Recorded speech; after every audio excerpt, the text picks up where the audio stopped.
ಆಗ್ಲೇ ಸಾಕಷ್ಟು ಸಂಖ್ಯೆಯಲ್ಲಿ ಮತಗಟ್ಟೆಗಳತ್ತ ಜನ ಆಗಮಿಸ್ತಾ ಇದ್ದಾರೆ. ತಮ್ಮ ಹಕ್ಕನ್ನ ಚಲಾಯಿಸಲಿಕ್ಕೆ ಬಹಳ ಉತ್ಸುಕರಾಗಿದ್ದಾರೆ. ಮೊದಲ ಆದ್ಯತೆ ಮತದಾನ ಮಾಡುವಂಥದ್ದೇ ಆಗಿರಬೇಕು. ಸಿಪಿ ಯೋಗೇಶ್ವರ್ ಮತಗಟ್ಟೆಗೆ ಆಗಮಿಸಿ ತಮ್ಮ ಹಕ್ಕನ್ನ ಚಲಾವಣೆ ಮಾಡ್ತಾ ಇದ್ದಾರೆ. ಇದೆಲ್ಲ ಅಂದ್ರೆ ಈ ರೀತಿಯಾಗಿ ಹಿರಿಯರಾಗಿರಬಹುದು, ರಾಜಕೀಯ ಮುಖಂಡರು, ಸೆಲೆಬ್ರಿಟಿಗಳು ಬಂದು ಮತ ಚಲಾವಣೆ ಮಾಡುವಂಥದ್ದನ್ನ ನಾವು ಯಾಕೆ ಸ್ಟ್ರೆಸ್ ಮಾಡಿ ಹೇಳ್ತೀವಿ, ಅದಕ್ಕೆ ಯಾಕೆ ಒತ್ತು ಕೊಡ್ತೀವಿ ಅಂತಂದ್ರೆ ಅದರಿಂದ ಮತ್ತೊಂದಷ್ಟು ಜನಕ್ಕೆ ಅದು ಸ್ಫೂರ್ತಿಯಾಗಲಿ, ನಾವು ಕೂಡ ಹೋಗಿ ಮತದಾನ ಮಾಡಬೇಕು, ನಮ್ಮ ಮೊದಲ ಆದ್ಯತೆ ಮತದಾನವಾಗಿರಬೇಕು ಅನ್ನುವಂಥದ್ದು ಗೊತ್ತಾಗ್ಲಿ ಅಂತ ಹೇಳಿ. ಬೆಲೆ ಕಟ್ಟಲಾಗದ ಮತಕ್ಕೆ ಯಾವತ್ತೂ ಕೂಡ ಮೋಸ ಮಾಡಬಾರ್ದು. ನಮ್ಮ ಹಕ್ಕನ್ನ ನಾವು ಚಲಾವಣೆ ಮಾಡಲೇಬೇಕು. ನೀವು ನೇರ ದೃಶ್ಯಾವಳಿಗಳಲ್ಲಿ ಗಮನಿಸಬಹುದಾಗಿದೆ. ಇನ್ನು ಬೆಂಗಳೂರಿನ ಜಯನಗರದಲ್ಲಿ ರಾಜ್ಯಸಭಾ ಸದಸ್ಯ ಹಾಗೆ ಕೇಂದ್ರ ಸಚಿವೆ ನಿರ್ಮಲಾ ಸೀತಾರಾಮನ್ ತಮ್ಮ ಹಕ್ಕನ್ನು ಚಲಾವಣೆ ಮಾಡೋರಿದ್ದಾರೆ. ನೋಡೋಣ ಪ್ರತಿ ಕ್ಷಣದ ಮಾಹಿತಿ. ನನ್ನ ಹುಟ್ಟೂರು ಚೆಕ್ಕೇರಿಯಲ್ಲಿ ಮತದಾನ ಮಾಡಿದ್ದೀನಿ.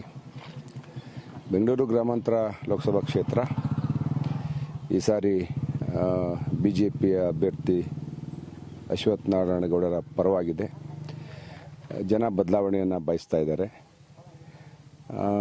ನಮ್ಮ ಅಭ್ಯರ್ಥಿ ಗೆಲ್ತಾರೆ ಅನ್ನೋ ಒಂದು ಆತ್ಮವಿಶ್ವಾಸ ನನಗಿದೆ.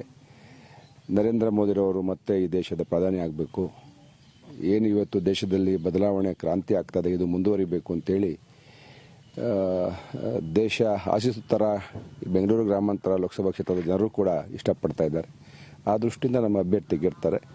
ನನ್ನ ಕರ್ತವ್ಯ ಮೊದಲನೇ ನಾನು ಬೇಗನೆ ಬಂದು ಮತದಾನವನ್ನು ಮಾಡಿದ್ದೀನಿ. ಈಗ ಕ್ಷೇತ್ರದಾದ್ಯಂತ ಬಿರುಸಿನ ಪ್ರಚಾರ ಮಾಡಿದ್ರಿ, ಓದೋದ್ ಕಡೆ ಯಾವ ರೀತಿಯಾದಂತಹ ರೆಸ್ಪಾನ್ಸ್ ಇತ್ತು ಅಂತ? ಇಲ್ಲ, ಒಂದು ಇಡೀ ತಾಲೂಕಿನಲ್ಲಿ ಪಾಸಿಟಿವ್ ರೆಸ್ಪಾನ್ಸ್ ಇತ್ತು. ಜನ ಧನಾತ್ಮಕವಾಗಿ ನಮಗೆ ಪ್ರತಿಕ್ರಿಯೆಯನ್ನು ಕೊಡ್ತಾ ಇದ್ರು. ಆದರೆ ಒಂದು ವಿಚಾರ ನಾನು ಸ್ಪಷ್ಟವಾಗಿ ಹೇಳ್ತೀನಿ, ನಮ್ಮ ಕಾಂಗ್ರೆಸ್ನ ಅಭ್ಯರ್ಥಿ ಭಾಳಷ್ಟು ಅವರು ಹಣವನ್ನು ಕೊಡ್ತಾರೆ ಅನ್ನೋ ಒಂದು ಕಂಪ್ಲೇಂಟ್ ಎಲ್ಲ ಕಡೆ ಇದೆ. ನಾವು ಪ್ರಾಮಾಣಿಕವಾಗಿ ಚುನಾವಣೆ ಮಾಡ್ತಾ ಇದ್ದೀವಿ. ಯಾವುದೇ ರೀತಿಯ ಆಮಿಷವನ್ನು ಮತದಾರರಿಗೆ ಈ ಬಾರಿ ಎಲ್ಲೂ ಕೂಡ ನಮ್ಮ ಲೋಕಸಭಾ ಕ್ಷೇತ್ರದಲ್ಲಿ ನಮ್ಮಿಂದ ಯಾವುದೇ ರೀತಿಯ ಆ ಥರ ಅಪಚಾರ ಆಗಲಿಲ್ಲ, ಆಗೋದೂ ಇಲ್ಲ. ನಾವೊಂದು ಪ್ರಾಮಾಣಿಕ ಬದ್ಧತೆಯನ್ನು ಮೆರೆದಿದ್ದೀವಿ. ನಮ್ಮ ವಿರೋಧಿ ಅಭ್ಯರ್ಥಿ ಏನು ಮಾಡ್ತಾರೆ ನೋಡಬೇಕು. ಹಿಂದಿನ ಚುನಾವಣೆ ನೋಡಿದ್ರೆ ಕಾಂಗ್ರೆಸ್ ಮತ್ತು JDS ತೊಡೆ ತಟ್ಕೊಂಡು ಈ ಚುನಾವಣೆ ಬರ್ತಿತ್ತು. ಈ ಸಾರಿ ಎರಡೂ ಕೂಡ ಅಭ್ಯರ್ಥಿ ಒಂದಾಗಿರ್ತಕ್ಕಂಥದ್ದು ಏನೋ ಪ್ಲಸ್ ಆಗುತ್ತಾ, ಅವ್ರಿಗೆ ಹೆಂಗೆ ಮೈನಸ್ ಆಗುತ್ತೆ, ಯಾವ ರೀತಿ? ಈಗ ತಳಮಟ್ಟದಲ್ಲಿ ಕಾರ್ಯಕರ್ತರ ಮಟ್ಟದಲ್ಲಿ ಯಾವುದೇ ರೀತಿಯ ಹೊಂದಾಣಿಕೆ ಪ್ರಭಾವ ಬೀರುವುದಿಲ್ಲ. ಅವರು ಸಮ್ಮಿಶ್ರ ಸರ್ಕಾರ ಮಾಡ್ಕೊಂಡಿದ್ದಾರೆ, ಹೊಂದಾಣಿಕೆಯನ್ನು ಮೇಲ್ಮಟ್ಟದಲ್ಲಿ ಮಾಡ್ಕೊಂಡಿದ್ದಾರೆ. ಬೆಂಗಳೂರು ಗ್ರಾಮಾಂತರ ಲೋಕಸಭಾ ಏನು ಕ್ಷೇತ್ರ ಇದೆ, ಭಾಳಷ್ಟು ಜಿದ್ದಾಜಿದ್ದಿಯ ಹೋರಾಟ ಹಲವಾರು ವರ್ಷಗಳಿಂದ ನಡ್ಕೊಂಡು ಬಂದಿತ್ತು.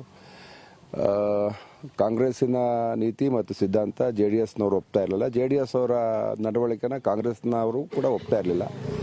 ಬಹುಶಃ ಈ ಹೊಂದಾಣಿಕೆ ಮತವಾಗಿ ಪರಿವರ್ತನೆ ಆಗುವುದಿಲ್ಲ ಅಂತೇಳಿ ನನ್ನ ಭಾವನೆ. ಸರ್, ಅವರು ಹೇಳ್ತಾರೆ ಈ ಸಾರಿ 3 ರಿಂದ 4 ಲಕ್ಷ ಲೀಡು ನಾವು ಹೋಗ್ತೀವಿ, ಎರಡು ಹೊಂದಾಣಿಕೆಯಾಗಿದೆ ಆ ಥರ ಹೇಳ್ತಾರೆ. ಯಾವ ರೀತಿ? ಅಲ್ಲ, ಯಾವ ರೀತಿ ಅವರ ಆಲೋಚನೆ ಏನಿದ್ರು ರಿಸಲ್ಟ್ ಬಂದಾಗಲೇ ಗೊತ್ತಾಗ್ತದೆ.